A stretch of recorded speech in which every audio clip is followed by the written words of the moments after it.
All right, check the mic. After dark, it's Monday Night Football. Our instant reaction: Kansas City Chiefs with the win to move to 5-0, 26-13 over the Saints. I mean, Sam, look, Chiefs really had control of this game pretty much the entire time uh, until Colin Saunders with a little pick in the end zone, kind of giving the Saints some life. It was the highlight of the night here, I think.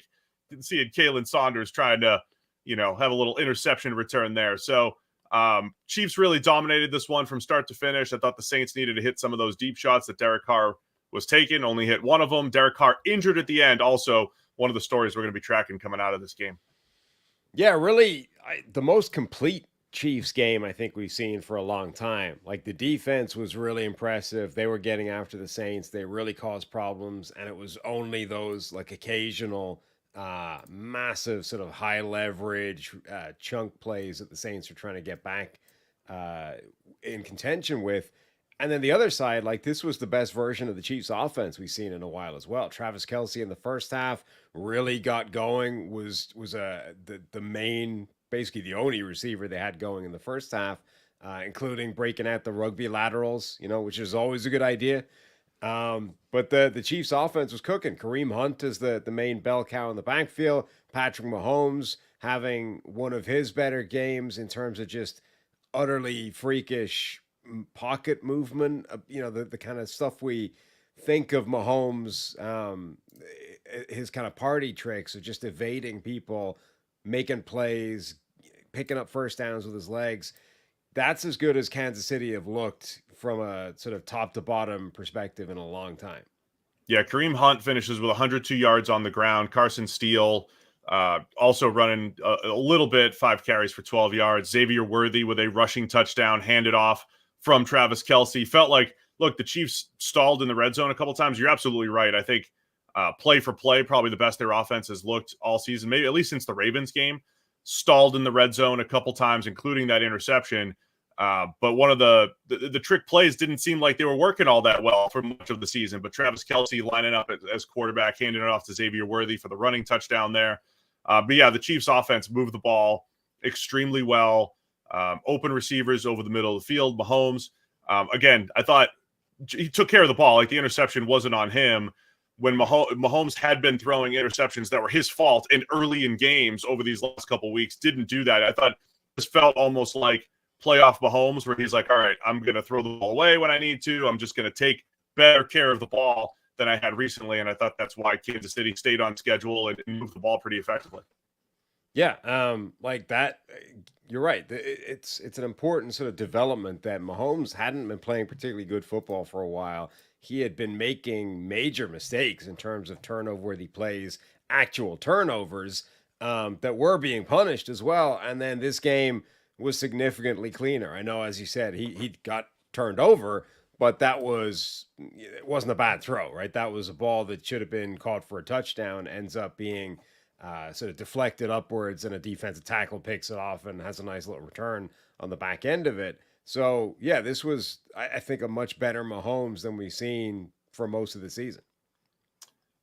Everybody's debating about the Travis Kelce lateral and whether or not that was planned. I mean, it's Travis Kelce. He's always planning that, right? It had to have been.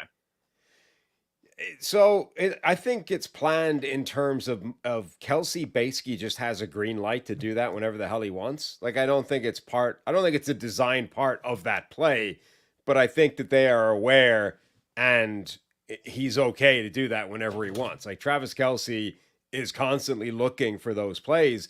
And actually, I mean, it's genuinely, he's got an eye for the rugby aspect of it. Like he draws in defenders before he gets rid of the ball. And okay, his passing technique is not quite rugby spec, but he's doing the harder part of it intuitively. Like the drawing the defender before getting rid of the ball is the more difficult side of that than actually how you're executing the pass. And frankly, he gets it there anyway, so who cares?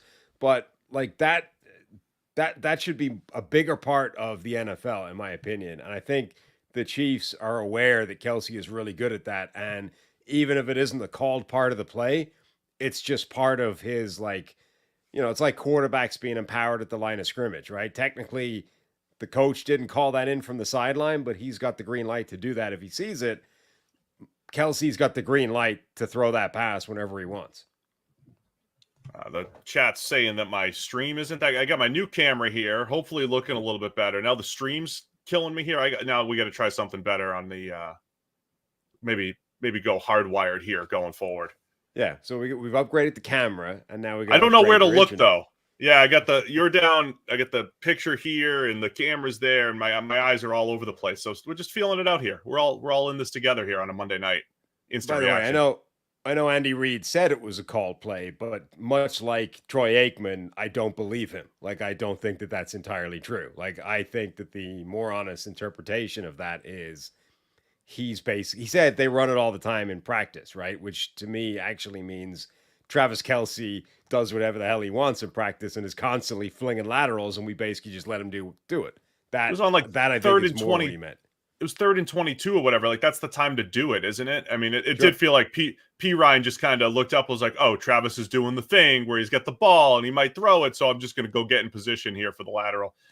Anyway, there wasn't much to talk about in this game. Chiefs pretty much dominated from start to finish. Some people were, I always talk about Derek Carr being aggressive in these types of games. He did kind of heave a couple deep balls early. One of them intercepted. The third one, though, he hit it. And, having that Twitter interaction with somebody who was saying, hey, Derek Carr's just chucking deep balls like you said. I said, yeah, you just in the Chiefs game where look, the Saints were overmatched. They had completely rejigged offensive line on the interior. You're not going to block the Chiefs up front. And they were not doing that early on. And I was basically saying on Twitter, if Carr goes 3 for 11 on those bombs, right, only hits 27%, they have a chance to win this game because that's 3 50-yarders, right? So just keep taking those shots. They did with Shaheed, but he missed the other ones. He had the fourth down where he got hurt. Spags always finds a way, man. Always finds a way to get a hit on the quarterback, make it a do-or-die low percentage play, and the Saints couldn't connect on it. So to me, where the Saints couldn't compete down for down with this Chiefs defense, they just needed a hit on 3 or 4 of those deep balls, and they only really hit one. And that last one, that was catchable. It was a good throw. Catch. But Carr, tough catch. It was cover zero. Carr put it out where it needed to be. He forced a difficult adjustment from his receiver, but the receiver had made the adjustment, and as he's tracking the ball, like, it just goes right through his hands. Like, he'd done the hardest part of it all, was tracking that ball, making a huge lateral adjustment, getting it, watching it over your head, and then actually didn't do the easiest part, which is put your hands together and catch the thing when it gets there. So, that was a massive high leverage play. Like, cover zero, send the house, massive risk of exactly what happening, which is he gets the pass away and there's a chance, and the receiver couldn't come up with it. I thought it was a great throw by Carr. That's what the Chiefs defense does, though. It's not about necessarily making the quarterback make a bad throw. It's making it a low percentage play for the quarterback, for the receiver. Right. You could get burnt on it, but making it a low percentage play where it's do or die, right? All you need is an incompletion on 4th and 8 to essentially end the game, and that's what happened. And, of course, Carr comes up injured. Jake Haener is the backup, second-year quarterback out of Fresno State. They have a division game coming up this week with the Bucs. It's a big development now for the Saints, who just 3 weeks ago I was apologizing to for my offseason doubt. And look, they were so impressive through 2 weeks, but Taysom Hill got hurt, and I can't believe I'm saying this again here on Check the Mic. Taysom Hill means a lot to this offense. He means a lot the way they're using him. We're seeing that. They're beat up on the offensive line. All 3 starters are not there at both guard positions and center. So as impressive as they were the first 2 weeks, they're struggling in some key areas with injuries.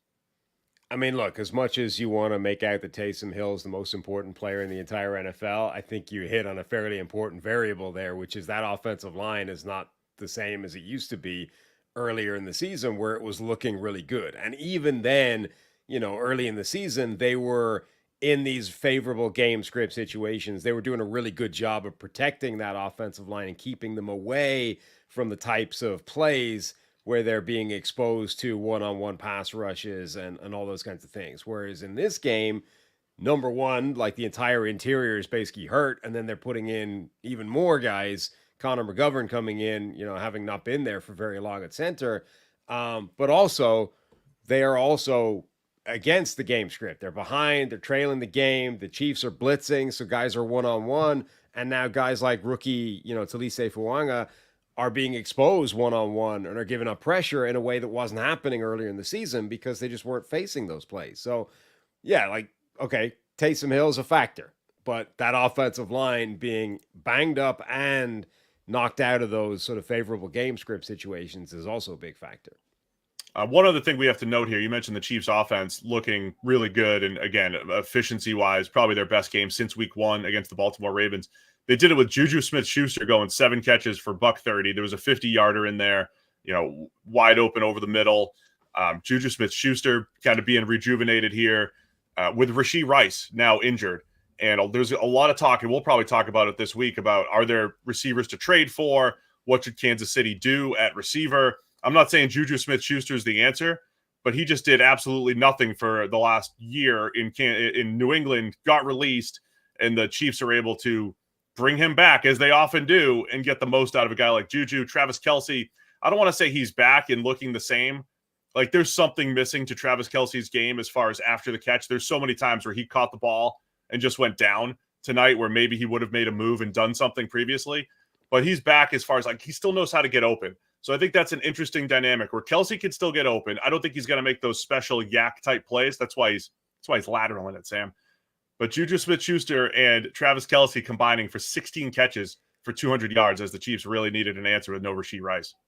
I like the theory that he just spent all summer, on tour and doing other things. He's just out of shape, right? It's going to take him a season to work his way back into elite football shape. So by the time we hit December, he's going to be cooking, right? He's already better now than he was in week 1. By the time we hit week 12, it's going to be vintage Kelce again. That's all it was. He was just a little out of shape. Mahomes had the dad bod coming in. They've survived to 5-0 with this defense first. I mean, that's the other part of the last 2 years of the Chiefs. The defense has been outstanding. They make life difficult for opposing offenses. They'll give up a big play here and there, as they did to Rashid Shaheed, but down for down, they make you earn it. To me, that is what defines Spags, is you have to earn it. They're tight windows. It's tight man coverage. You'll get 1 or 2 on them, but then they'll crack down. It's another game where they're holding the Saints to just those 13 points. Yeah, and that fourth down blitz was a great example, right? Like, the throw was there to be made. He did kind of make it, but it becomes such a low percentage play. Like, you are relying on either the quarterback throwing it to an absolutely perfect spot under a ton of pressure quickly, or the kind of adjustment that his receiver couldn't quite make to make that catch. Like, the play was there to be made, but they are going to make you earn it in a low percentage way. And if you can do that, fair play, but most of the time you're not going to be able to. All right, any questions from the chat here before we wrap it up? Little announcement too. I think I mentioned this in the Discord. We're going to do a little draft talk now. We're going to do some draft shows. Me and a guest here on Check the Mic. It'll be YouTube exclusive. Think we're going to try to debut it Friday. Either way, it's coming out sometime this week with Mike Renner as the first guest. We'll have a little rotating guest of draft experts, Mike Renner, Kyle Krabs. Got to talk to a few other people, but probably once a week during the season here. We'll talk a little bit about some breakout players, guys you need to know, little Travis Hunter discourse, top 5 QBs, all sorts of fun. So that'll be right here on the YouTube channel. Make sure you hit the subscribe button so you know when that's going live. Doug mentions that no other team can get away with bad offensive tackle play except the Chiefs. It's because Mahomes has incredible pocket awareness. I mean, yeah, I agree. I mean, he obviously handles pressure as well as any quarterback in recent history. Pocket navigation, feel, sack avoidance. It's as good as it gets when it comes to Mahomes. It is. I think it also helps that their interior is really strong. Really strong. Talked about this at various iterations. Like, if you can have problem spots on the offensive line, what you can't have is like 3 of them in different spots. Then the whole thing just collapses in around the quarterback. Like, the first play, Wanya Morris gets hurt, gets a knee injury. The rookie Kingsley Suamataia comes in. Play number 1, Chase Young is getting pressure off that edge, right? But nobody else is. So Mahomes just slides, just keeps going right? There's nobody in his way. Nothing's coming from the other side. Everything else is in good spot. Like, one turnstile is workable. We can deal with that, particularly when you have a quarterback like Mahomes. It's when you have 2 or 3. But that interior is basically as strong as it gets in terms of an offensive line. And Juwan Taylor, didn't have a good year last year, but he's a pretty good pass blocking offensive tackle most of the time in his NFL career. So really you're dealing with one problem spot on the offensive line, which admittedly is probably the most important spot, but like Mahomes is good enough that he can offset or neutralize one problem spot. I agree. Juwan Taylor is not detrimental down to down from a pass pro standpoint. It's all the penalties. I know they highlight the penalties quite a bit, whether it's illegal formation or a false start. I know he gets called for holding. That's different, I think, from being a pass pro turnstile, to your point, which we've seen at times with the young tackles for the Chiefs. And it is a really good point, right? He does have room to navigate, not defending some of the other quarterbacks around the league. Deshaun Watson, I don't think, is playing that well. But the pressure that Deshaun Watson is facing is of the jailbreak variety, where multiple players are coming free early and often, and it is tough to do anything of substance with that. But Mahomes is special at avoiding plays that should be dead in the water and making something out of them. Right. Or like the last few weeks, where Caleb Williams has been under a ton of pressure, right? Caleb Williams on most of those plays did not have the option to just keep sliding right and get yourself out of trouble. Like, the second he took a step in one direction, there's three other guys about to murder him as well. It's a totally different dynamic. All right, man. I think that's it for tonight. Check the mic after dark. We'll do our instant reaction on these primetime games. Again, this week, we'll be talking a little bit of draft. I'll be getting Mike Renner right here on the YouTube channel for Check the Mic. So again, hit the subscribe button, hit the thumbs up on the way out. And if you missed today's 2-hour, 43-minute Week 5 NFL review, make sure you go check that out, whether it's in podcast land or right here on the YouTube channel. Doug cannot believe that I took off my Jags throwback. Yeah, I sleep in it every night, wear that Jags throwback. I think when they win in the throwback, I should wear it all week. So yeah, makes things easier deciding what to wear. I'll wear it Wednesday and Thursday. I don't care. Jags throwback. Does that get old? You wear jerseys every day. That's the only one I have. Ones, though. They get cleaned between wearings, I got Brunell and I have Devon Still from the Bengals from years ago when his daughter was sick. Don't have many jerseys over here, but I'm open. I'll wear other teams' jerseys. We talked about that. Somebody was going to send us an Eagles jersey. I'm down for all that. Anyway, that's it for us tonight. Sam's tired. Go to bed. Thanks to everybody for tuning in. We'll see you again Wednesday. More Check the Mic.